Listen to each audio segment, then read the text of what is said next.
J'ose pas parler trop fort parce que j'ai peur de... Ça va, ça a l'air d'aller. Voilà, donc l'évangile que nous lisons, écrit par Jean, qui était un des disciples de Jésus. Et si vous vous rappelez, au chapitre 1, il nous a d'abord affirmé que Jésus est la parole, c'est-à-dire Dieu lui-même, venu dans ce monde pour se révéler à nous, pour nous transmettre son message. Et puis nous voyons qu'au fil des chapitres, Jésus se révèle notamment aux Juifs de son temps. Et à partir du chapitre 2, vous avez un cycle qui se reproduit, où régulièrement vous avez des gens qui semblent croire en lui, et puis en fait, d'abord au chapitre 2, Jésus ne se fie pas à eux, ils ont cru à cause des miracles, et puis au chapitre 5, à nouveau, il y en a qui croient, et là Jésus va commencer à les enseigner davantage, et à la fin du chapitre, qu'est-ce qui se passe à la fin du chapitre 6? Certains s'en vont, et Jésus leur dit, mais vous voulez partir vous aussi, dit aux 12, ah non, nous on reste, tu as les paroles de la vie éternelle, mais les autres partent parce que c'est trop dur à écouter. Et puis au chapitre 7, on sent à nouveau des tensions, alors que Jésus affirme encore sa divinité et les invite à venir à lui au jour de la fête des tabernacles, où il crie cette phrase, si quelqu'un a soif, qu'il vienne à moi et qu'il boive, les fleuves d'eau vive jailliront de son sein, et bien sûr il disait ça de l'Esprit qui allait venir. Et puis au chapitre 8, il parle qu'il est la lumière du monde, et là nous avons au verset 30 cette phrase magnifique, comme Jésus disait cela, beaucoup crurent en lui. Des Juifs qui ont entendu ça, ils comprennent un peu, il faut venir à Jésus, Jésus est la lumière, il y a quelque chose qui est là. Et là, à nouveau, qu'est-ce qui se passe? Jésus va encore élever la barre et tester leur foi. Et c'est ce qu'on voit au verset 31. Alors il dit aux Juifs qui avaient cru en lui, si vous demeurez dans ma parole, vous êtes vraiment mes disciples. Vous connaîtrez la vérité, et la vérité vous rendra libre. Si vous demeurez dans ma parole, vous êtes vraiment mes disciples. Vous connaîtrez la vérité vous rendra libre. Et on se dit, mais est-ce qu'ils ont compris? Et on va lire le texte et réfléchir. Est-ce qu'ils ont compris? Est-ce que nous comprenons? Et qu'est-ce que ça implique pour nos vies de tous les jours, mais notamment cette année? À partir du verset 31, alors il dit aux Juifs qui avaient cru en lui, si vous demeurez dans ma parole, vous êtes vraiment mes disciples. Vous connaîtrez la vérité vous rendra libre.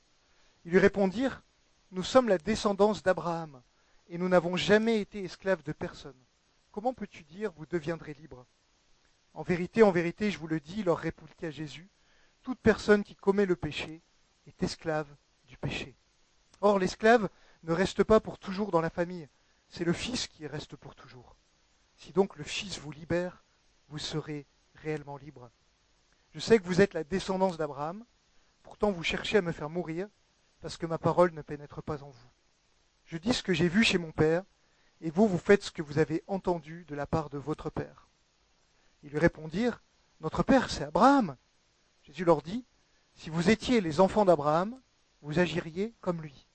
Mais en réalité, vous cherchez à me faire mourir, moi qui, en tant qu'être humain, vous ai dit la vérité que j'ai entendue de Dieu. Cela, Abraham ne l'a pas fait. Vous, vous agissez comme votre Père. Ils lui dirent, nous ne sommes pas des enfants illégitimes. Nous avons un seul Père, Dieu. Jésus leur dit, si Dieu était votre Père, vous m'aimeriez, car c'est de Dieu que je suis sorti, et c'est de sa part que je viens. Je ne suis pas venu de moi-même, mais c'est au contraire lui qui m'a envoyé. Pourquoi ne comprenez-vous pas mon langage? Parce que vous ne pouvez pas écouter ma parole. Vous, vous avez pour père le diable, et vous voulez accomplir les désirs de votre père.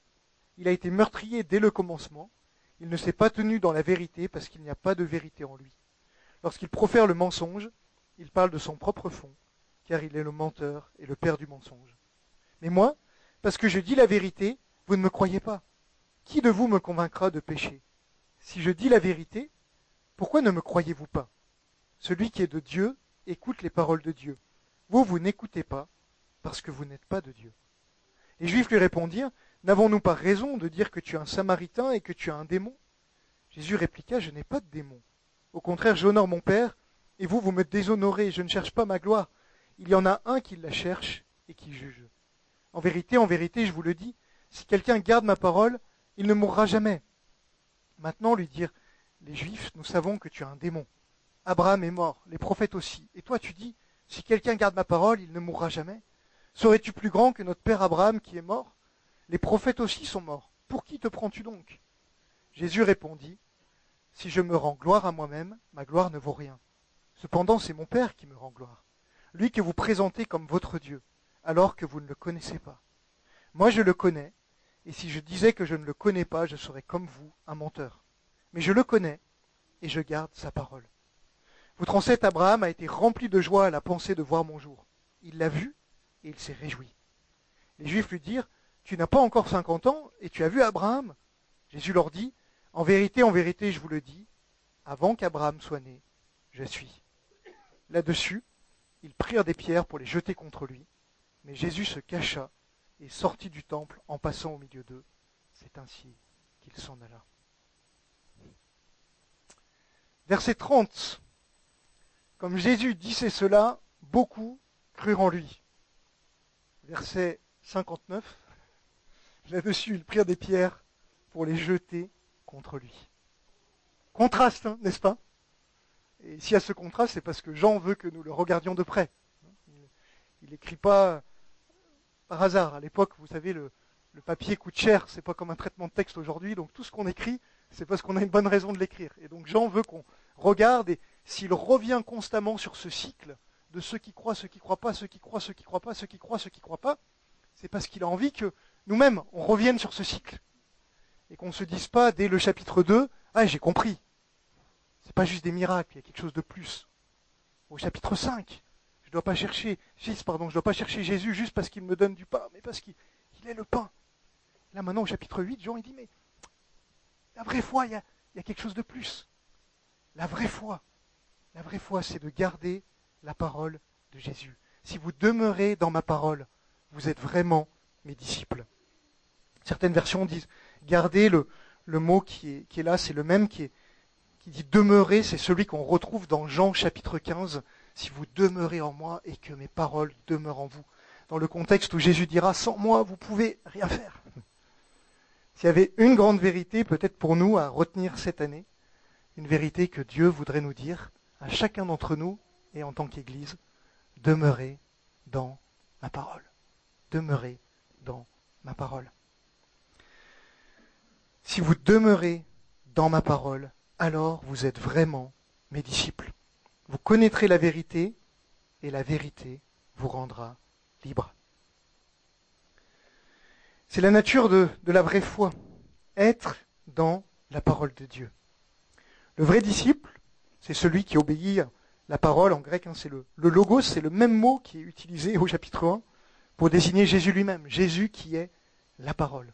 Lorsque nous obéissons à sa parole, lorsque nous gardons sa parole, nous le gardons lui obéissons à lui. C'est dans l'idée de demeurer, c'est d'abord de la connaître, de la chérir, de s'y intéresser. Peut-être qu'une des bonnes choses que nous pourrions faire cette année, si nous n'avons pas encore pris de décision par rapport à cela, c'est de nous dire, mais cette année, je vais passer du temps à lire la parole, à la méditer. Je ne sais pas si tous le savent, mais lorsqu'on lit à peu près 4 chapitres de la Bible par jour, on lit sa Bible en un an. Et certains font ça chaque année. Je me souviens, lorsque j'avais 13-14 ans, quelqu'un m'a mis un livre entre les mains, et ça s'appelait « Si tu veux aller loin » de Ralph Challis. Un très bon bouquin. Un petit peu daté, il parle encore de la télé. Aujourd'hui, on parlerait d'Internet, des réseaux sociaux et tout ça, mais sur beaucoup de chapitres, il est vraiment plein de ressources. Et je me souviens de Ralph Challis de dire ceci, il s'imagine qu'il parle à un jeune chrétien, et il dit, voilà, je t'imagine, tu es jeune, tu as peut-être 18, 19, 20 ans, et tu es tout jeune dans la foi. Et une des choses que tu vas devoir faire pour grandir, c'est persévérer dans la parole. Il dit, alors peut-être que tu te diras, je vais lire un chapitre par jour. Et alors, Ralph Challis, qui aimait pousser un petit peu à la piété, dit, mais en fait, si tu fais ça, il va te falloir 4 ans pour lire la Bible. Et lorsque tu auras 40 ans, tu auras lu ta Bible 5 fois, et tu seras encore tout petit dans la foi. Il dit, si par contre tu lis 4 chapitres par jour, ça prend entre 20 minutes et 30 minutes, tu liras ta Bible chaque année. Et lorsque tu auras 40 ans, tu auras lu ta Bible une vingtaine de fois de couverture à couverture, et tu seras un père dans la foi. Et moi, je me souviens, j'étais ado, et j'ai vu ça, et je me suis dit, waouh, ça je veux le faire. J'ai pas réussi chaque année. Mais souvent, j'aime bien me dire, je relis la Bible en entier, d'année en année. Et la parole rentre, et elle façonne notre mentalité. Parfois, on s'arrêterait à ça. Et le danger avec ça, c'est de vous dire, c'est bon, je lis ma Bible, hein, je suis un bon chrétien. Pensez-vous que les Juifs qui étaient en face de Jésus ne connaissaient pas aussi leur Bible? C'était des gens qui avaient peut-être appris les 5 premiers livres de la Bible par cœur. Beaucoup étaient des pharisiens, des gens extrêmement pieux qui savaient réciter des livres entiers de l'Écriture. Peut-être nous savons juste citer quelques versets ou quelques chapitres, même si nous sommes des lecteurs assidus.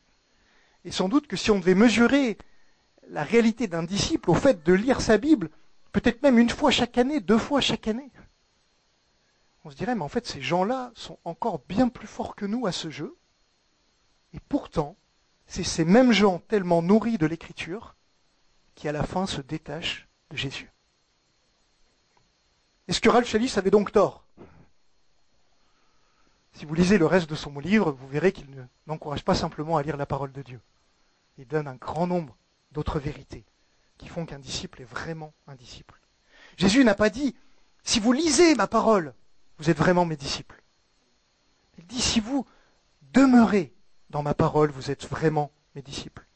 Notez d'ailleurs qu'à l'époque, c'était très difficile de lire sa Bible chaque année. Les rouleaux, vous les aviez à la synagogue.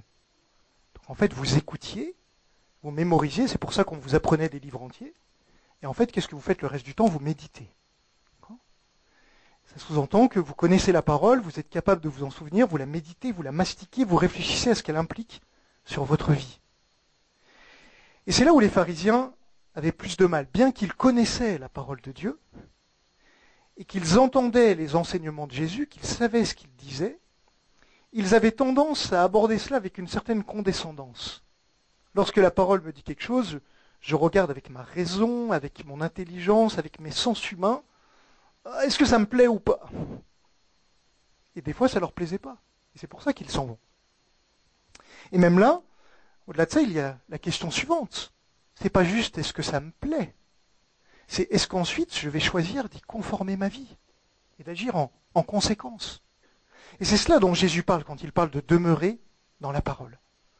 Et je vous encourage peut-être, si vous avez le temps aujourd'hui ou dans les jours qui viennent, de relire ce texte de Jean 8 et de lire en parallèle Jacques chapitre 1, notamment la 2e partie du chapitre, où Jacques va dire, mais si vous avez été engendrés par la parole de la vérité, alors, il va continuez à recevoir avec douceur cette parole qui a été plantée en vous et qui peut sauver vos âmes.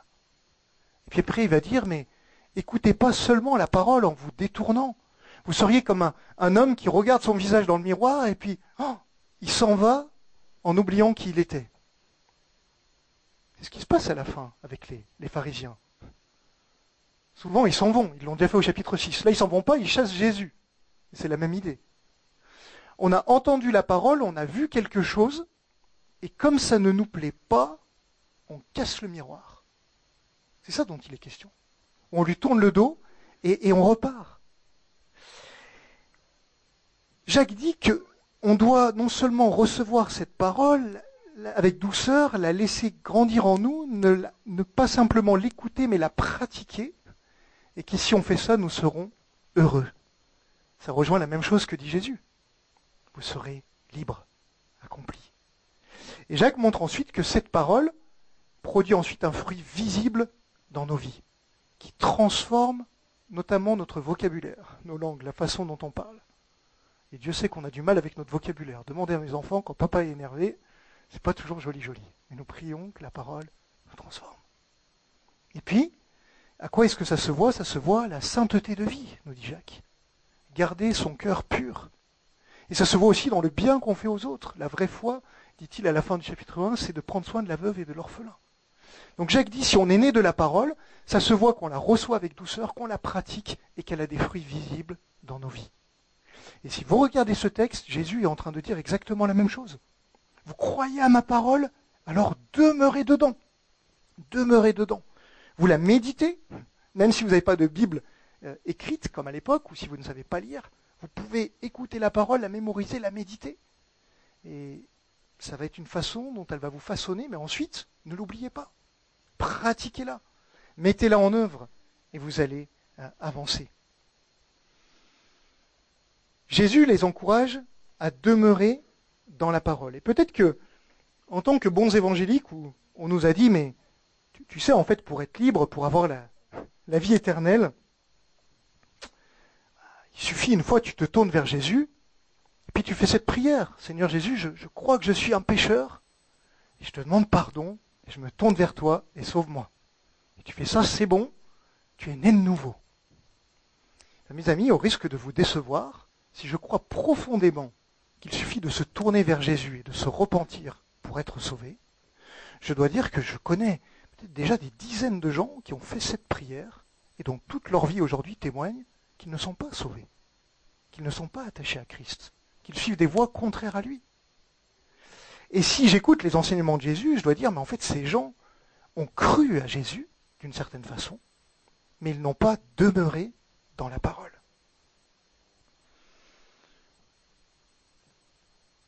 Le même apôtre Jean, dans sa lettre, 2 Jean, verset 9, « Quiconque s'écarte de ce chemin ne demeure pas dans l'enseignement de Christ, n'a pas Dieu. Celui qui demeure dans l'enseignement de Christ a le Père et le Fils. » Hébreux chapitre 3, verset 14, « Nous sommes venus les compagnons de Christ, pourvu que nous retenions fermement jusqu'à la fin notre position première. » Apocalypse 2, 26, « Au vainqueur, à celui qui accomplit mes œuvres, jusqu'à la fin, je donnerai autorité sur les nations. » Est-ce que ça veut dire que tu peux perdre ton salut demain ? Absolument pas. Mais ça veut dire que si tu es vraiment sauvé, alors demain tu continueras à croire et à persévérer. Et c'est à cela que nous reconnaissons la vraie foi. Il y a une tension entre cette réalité à la fois naître de nouveau, naître du Saint-Esprit, naître de la parole de Dieu, et la réalité que la vraie foi se voit dans le fait qu'elle persévère jour après jour et jusqu'au bout. Cette foi est ardue, et c'est pour ça que Jésus va souvent encourager les disciples à calculer, à compter le coût. Il dira dans Luc 9, celui qui regarde derrière lui au moment où il se met à labourer avec sa charrue n'est pas prêt pour le règne de Dieu. Parce que ça va être dur de demeurer dans la parole de Christ. Si quelqu'un ne porte pas sa croix et ne me suit pas, Luc 14, il ne peut pas être mon disciple. À moins de renoncer à tout ce que vous possédez, vous ne pouvez pas être mes disciples. Et Jésus les teste là constamment. Pourquoi ? Parce qu'il ne veut pas simplement une armée de fidèles qui le suivraient. Jésus, Jésus. Non, il veut des gens qui demeurent dans sa parole et qui sont prêts à continuer. Il aurait pu s'arrêter là et tout le monde aurait dit « Waouh ! Jésus a réussi, une grande foule le suit. » Et Jésus teste et va plus loin. Il cherche des vrais croyants. Il a compris que ces gens-là ne sont pas encore guéris de leurs vrais problèmes. Il n'y a pas encore eu la vraie transformation de l'être. Il y a un intérêt pour Jésus, un intérêt pour sa parole, mais il y a des grands problèmes. Quels sont les problèmes de ces Juifs par rapport à cette réalité ? Alors regardez, il y a 2 problèmes. Le problème, c'est qu'ils sont esclaves. Quand Jésus leur parle de liberté, verset 33, regardez ce qu'ils vont dire. Ils vont dire, « Nous sommes la descendance d'Abraham, nous n'avons jamais été esclaves de personne. Comment peux-tu dire, vous deviendrez libres ?» Les Juifs croyaient que parce qu'ils étaient des descendants d'Abraham, d'Isaac et de Jacob, et que Dieu leur avait promis à ses patriarches qu'un jour ils auraient des descendants qui régneraient et tout ça, ils avaient la bonne génétique, et donc ils étaient les enfants du royaume. Ils étaient libres. Peu importe que les Babyloniens, les Assyriens, les Romains les asservissent, eux de toute façon, ils avaient la vraie liberté. Un jour le Messie viendrait, tout serait réglé, on est libre. Et puis ils croyaient également que parce qu'ils connaissaient la loi de Dieu, la loi les conduisait à la liberté. Et il y a une part de vrai là-dedans. N'importe qui ne connaît pas Dieu, mais qui lit la parole, il voit de la sagesse, commence à l'appliquer, va goûter à des formes de liberté. Parce que suivre les commandements de Dieu, globalement, ça vous aide dans la vie. Vous évitez des bêtises, vous faites des meilleurs choix, et donc vous expérimentez une forme de bénédiction générale. Et donc ces Juifs se disent, c'est bon. Et quand ils croient Jésus, ils le reçoivent comme quelqu'un qui leur donne des trucs en plus. C'est intéressant, ça nous permet d'aller plus loin, ça nous fait réfléchir. C'est dans ce sens-là qu'ils croient en lui. Mais là maintenant, Jésus va venir adresser quelque chose de plus profond. Regardez ce qu'il leur dit, verset 34. « En vérité, je vous le dis, leur répliqua Jésus, toute personne qui commet le péché est esclave du péché. » Et il leur dit, vous pensez être les fils d'Abraham parce que vous avez la bonne génétique. Vous pensez être les enfants de la loi parce que vous vous attachez à la loi et que vous faites des efforts pour la pratiquer. Mais si vous regardez attentivement vos vies, vous voyez que vos comportements montrent en réalité que vous êtes quand même des esclaves. C'est ce que Paul adressait dans Romains, où il leur disait, mais le vrai juif, c'est pas juste celui qui connaît la loi. C'est celui qui, à un moment, va la pratiquer dans son nature même. Pas parce qu'il sera circoncis dans sa chair, mais dans son cœur. Et ça, les Juifs ont beaucoup de mal avec ça.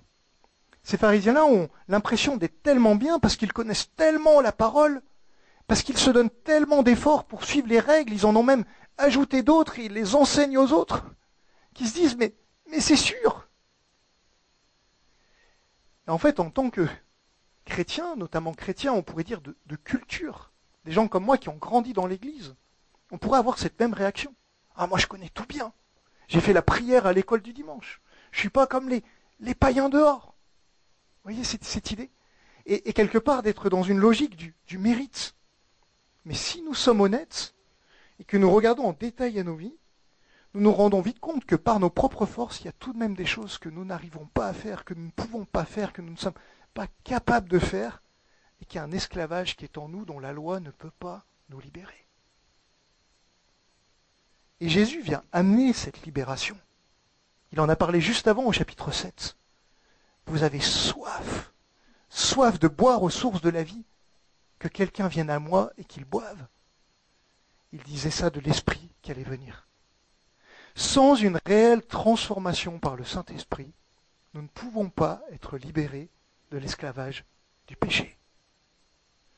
Et pour que cette transformation ait lieu, il faut que quelqu'un paye la condamnation de nos péchés, c'est ce que Jésus fera à la croix, il en a parlé juste avant, qu'il sera élevé, et quand vous aurez élevé le Fils de l'homme, verset 28, vous reconnaîtrez que moi je suis. Nous avons besoin qu'il soit élevé sur la croix, qu'il prenne sur lui nos péchés, et nous avons besoin que le Saint-Esprit vienne changer nos cœurs, pour qu'on ait un goût pour cette parole. Sinon nous resterons des esclaves, c'est ce qu'on a annoncé à Noël, vous vous rappelez, Jésus le grand libérateur. C'est lui qui sauvera son peuple de ses péchés. Nous n'avons pas besoin d'une libération politique, militaire. Nous avons besoin de quelque chose de bien plus grand. Pour Jésus, même César, l'empereur romain de son temps, est un esclave. Certes, il est libre, certes, il a le contrôle sur tout, c'est d'un point de vue politique, mais tant qu'il y a la loi du péché en lui, il reste un esclave. Ces gens ne comprennent pas ce que dit Jésus parce qu'ils sont des esclaves et ils ont besoin d'être libres pour demeurer dans sa parole. La parole de vérité, c'est l'évangile, c'est celle qui nous sauve, cette puissance de Dieu qui nous dit arrête de chercher à plaire à Dieu. Dieu a tout accompli à ta place. Et puis ensuite, ils ont un deuxième problème qui fait qu'ils ne reçoivent pas la parole de Jésus, c'est qu'ils n'ont pas le bon père. Jésus va leur dire, je dis ce que j'ai vu chez mon père, et vous faites ce que vous avez entendu de la part de votre père, verset 38. Alors ils se disent, mais qu'est-ce qu'il est en train de nous dire? Lui, il dit qu'il ressemble à son père, qui est Dieu. Et puis il dit, vous faites ce que vous avez vu de notre père. Notre père, c'est Abraham, donc on fait comme Abraham. Alors il commence à disserter, à dire, mais non, mais nous, notre père, c'est Abraham. Jésus dit, non. Parce que Abraham, quand Dieu lui annonçait ses promesses, il n'était pas en train de fanfaronner et de dire, on sait mieux que Dieu. Au contraire, à un moment, il suivait les promesses de Dieu. Il s'est mis en route par la foi. Certes, il a douté qu'il aurait un fils, mais ensuite il a cru. Et lorsque Dieu lui a dit, maintenant offre ton fils, ton unique, l'Épître aux Romains nous dit qu'il était capable de croire que malgré cet ordre qui semblait contradictoire, tu vas sacrifier la descendance que je t'ai promis, que Dieu pourrait le ressusciter d'entre les morts. C'est ce que nous dit l'Écriture. Abraham croyait cela, il avance avec foi. Et à ce moment-là, qu'est-ce qu'il voit? Au moment où il va donner son fils, Dieu lui dit, arrête. Il donne un agneau à la place, il découvre le Dieu qui pourvoit, et il croit. Abraham crut, cela lui fut compté comme justice, nous dira l'Épître aux Romains, chapitre 4. Et c'est pour ça qu'il est devenu le père des croyants.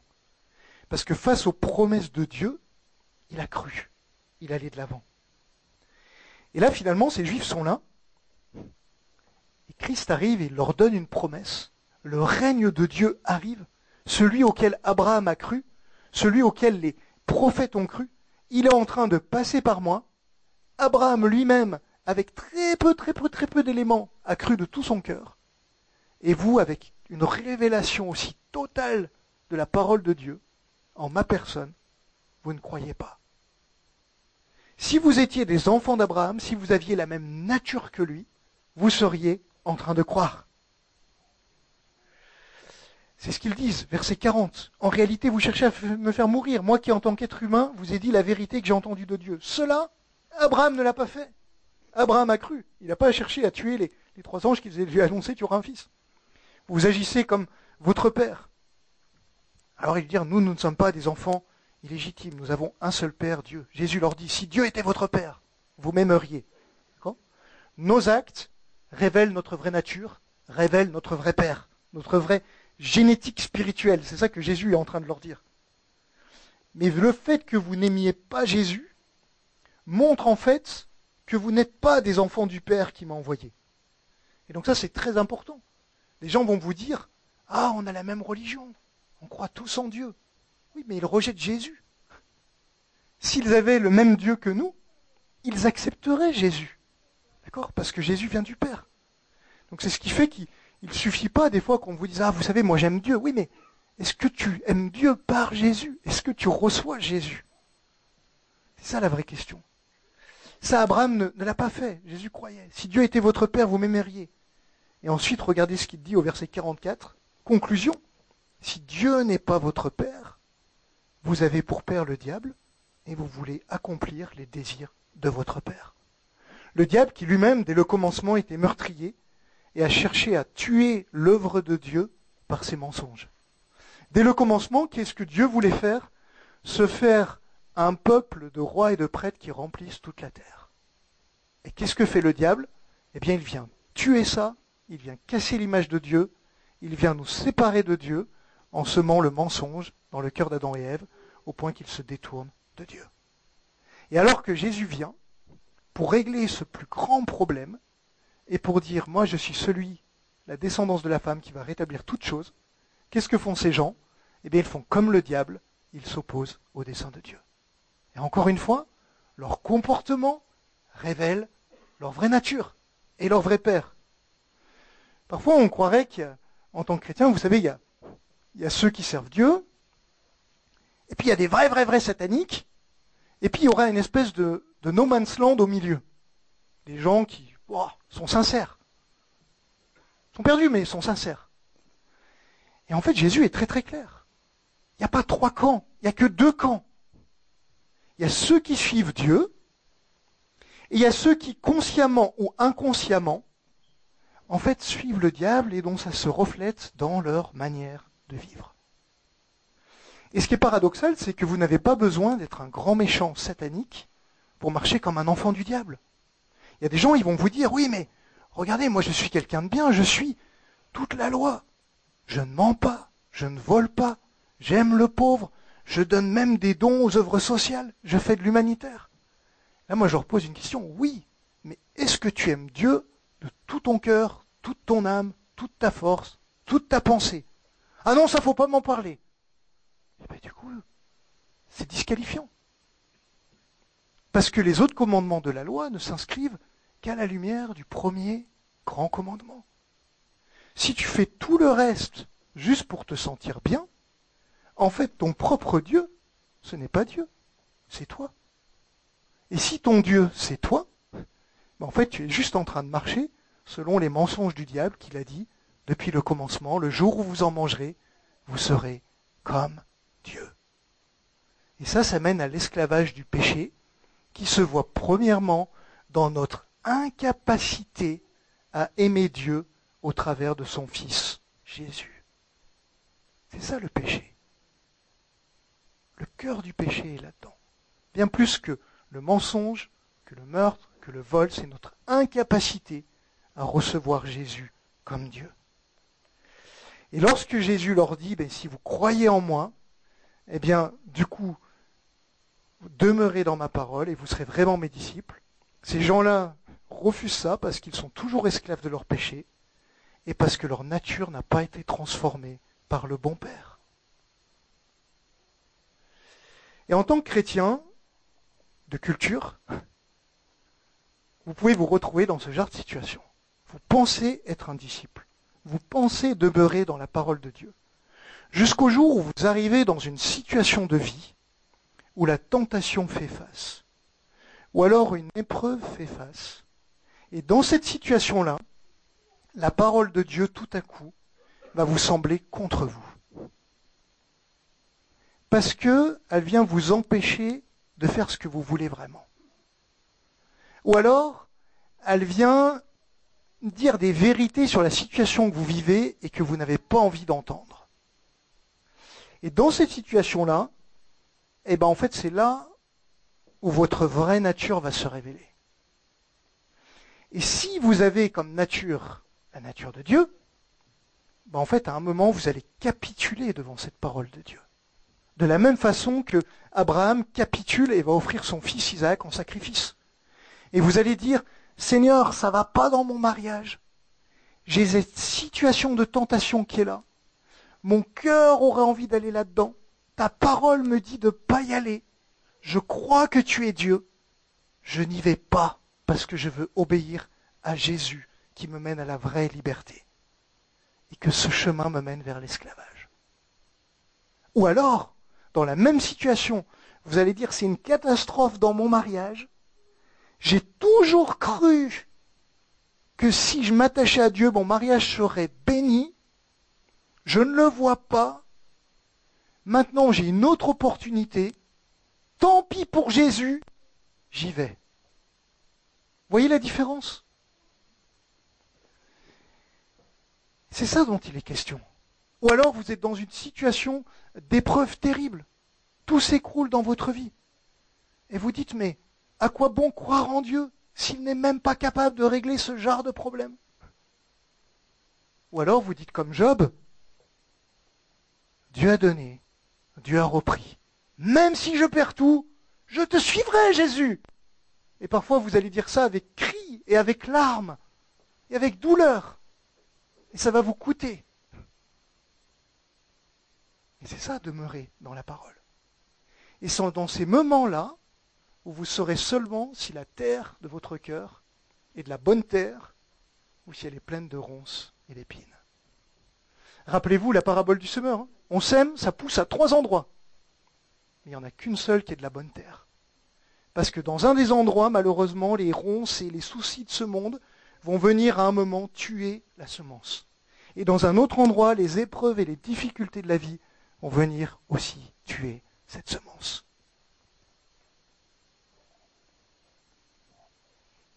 C'est difficile. Parce que je prêche et je me dis, mais est-ce que moi-même je vais être fidèle jusqu'au bout? Ou est-ce qu'à un moment, face à des circonstances de vie incroyables, je vais lâcher la parole de Dieu? Juste avant Noël, j'ai dû envoyer avec d'autres un communiqué public pour destituer un leader qui était dans une dénomination responsable d'implantation d'église dans toute la France. Et tout à coup, on découvre qu'il mène une double vie, quelqu'un qui ne demeure pas dans la parole. Et on doit le destituer publiquement parce que des gens sont en danger à cause de lui. Et qu'il y a des abus et toutes sortes d'emprises et tout ça. Et on se dit, mais un mec qui a suivi Dieu, qui prêchait juste, qui semblait être un disciple, et dont en fait, tout ça n'était pas bon. Alors quel est notre espoir, frères et sœurs? Eh bien de demeurer dans la parole de l'Évangile, la parole de la grâce. Lorsque nous sommes exposés, la vraie nature sort. D'un côté, vous avez les pharisiens, les juifs, ils vont s'opposer à Jésus et ils veulent le tuer. De l'autre côté, qu'est-ce que va faire Jésus? Il va continuer tout le long à les bénir. Regardez ce qu'il leur dit. Il va leur dire, alors même qu'ils sont en train de l'insulter, de le traiter de samaritain, Jésus leur dit, mais venez à moi, si quelqu'un garde ma parole, il ne mourra jamais. Jésus continue à les appeler. Continue à les appeler. Et dans ces situations où nous allons être pressés, c'est là où nous allons avoir 2 attitudes. Soit nous éloigner et devenir hostiles au christianisme, soit au contraire crier à Jésus. Vous savez ce que c'est le pire à la fin dans cette histoire? C'est pas que eux aient pris des pierres pour lui lancer dessus et que leur pierre les fait fuir en tant qu'homme parce que Jésus ne voulait pas mourir à ce moment-là. Le pire dans cette histoire, c'est que Jésus s'en aille. C'est que lui soit en train de fuir Non pas leur pierre, mais leur cœur de pierre. Parce que vous tournez le dos à Dieu, c'est pas grave. Dieu vous rappellera. Mais quand Dieu tourne le dos à vous, là vous êtes mal. Et c'est ça qui est en train de se passer. Et quel est leur espoir? Eh bien, l'espoir, ça aurait dû être qu'ils aient l'attitude qu'un homme aveugle aura dans le chapitre suivant. Un moins que rien, ignorant de la loi, et qui pourtant va dire à la fin, tu es le Seigneur. Et qui va croire en Jésus, et qui va expérimenter la libération. Et à la fin du chapitre 9, les pharisiens vont aller voir Jésus et vont lui dire, hé, et nous sommes des aveugles? Et Jésus lui dit, mais si vous étiez aveugle, il n'y aurait pas de souci, hein. Et vous pensez voir. Et c'est ça le vrai problème. Qu'est-ce qu'ils auraient dû faire? Ils auraient dû dire, mais aie pitié de nous. On ne comprend pas ce que tu dis. Change-nous. Au lieu de ça, ils s'enflamment de colère. Comment réagir face à cela? Si nous voyons des zones d'ombre, on se dit, mais Seigneur, oui, j'ai envie de demeurer dans ta parole, mais je ne la chéris pas assez. Je ne la médite pas assez. Je m'en détourne trop facilement. Je n'y obéis pas assez. Je ne vois pas assez son fruit dans ma vie. Et mes amis, la bonne attitude, ce n'est pas la colère. C'est la repentance. C'est de venir à Jésus et de dire, malheur à moi, sauve-moi, je suis perdu. J'ai besoin d'être changé. Et qu'est-ce que Jésus dit? Si quelqu'un a soif, qu'il vienne à moi et qu'il boive, des fleuves d'eau vive jailliront de son sein. Ils pensaient qu'ils avaient cru, mais ils n'avaient pas compris. S'ils avaient compris ce que Jésus avait dit au chapitre d'avant, ils seraient venus à lui pour être sauvés. Nous devons nous attacher à la parole reçue et avec cette réalité d'une certaine tension. Jésus nous dit à la fois, seul celui qui persévérera jusqu'à la fin sera sauvé. Matthieu 24, verset 13.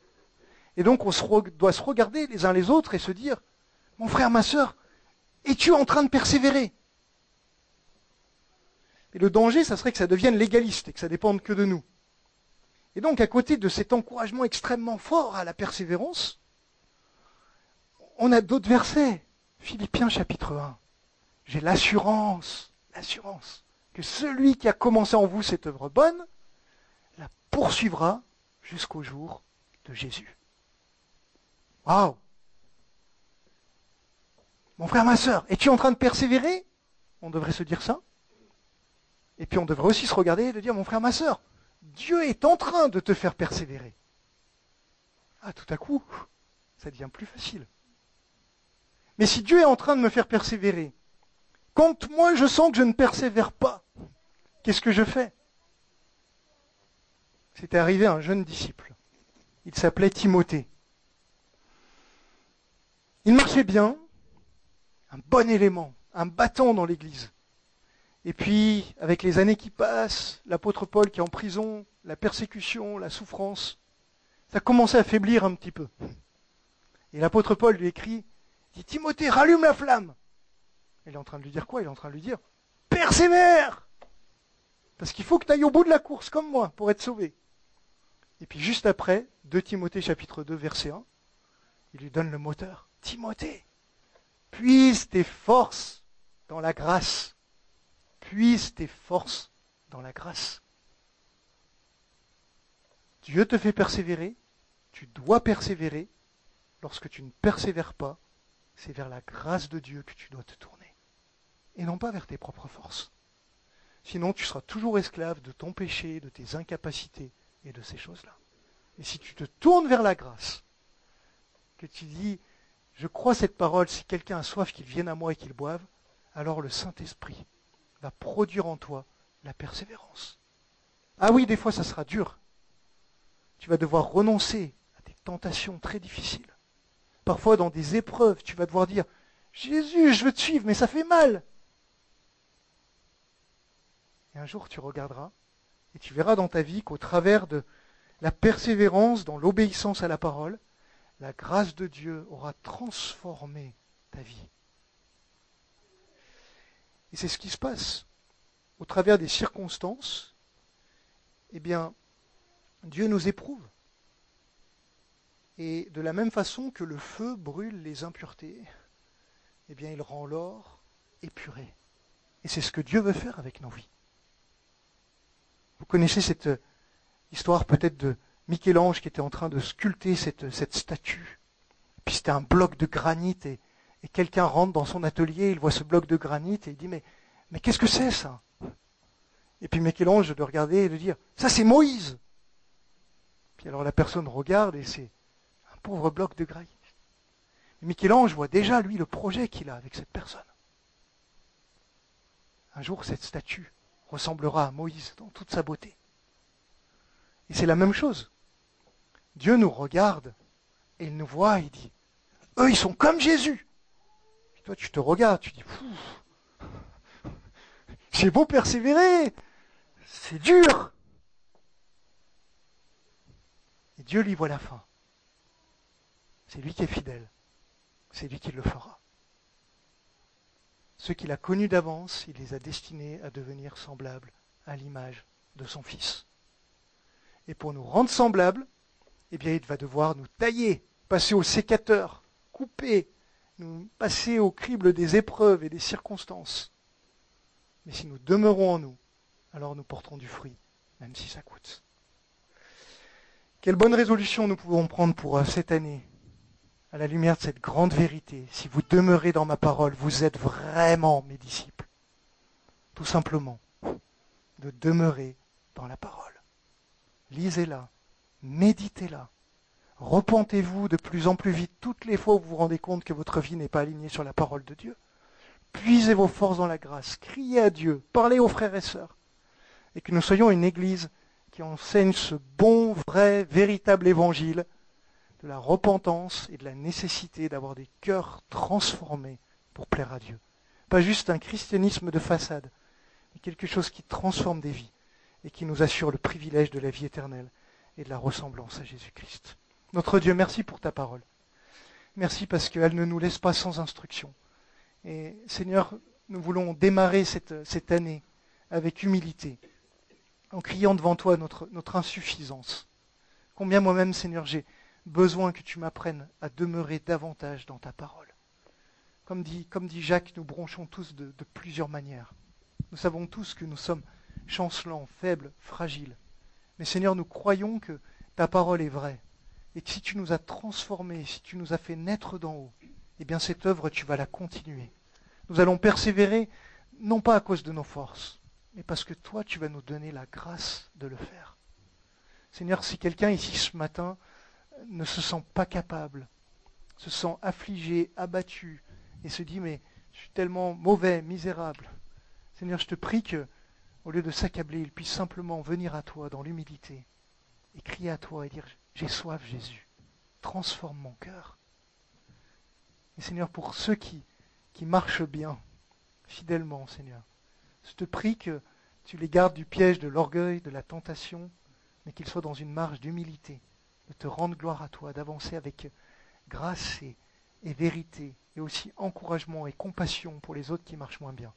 Que le fait de bien marcher ne nous donne pas un cœur plein de jugement comme les pharisiens, mais qu'au contraire nous soyons prêts à faire grâce, à prier, encourager, exhorter ceux qui en ont besoin.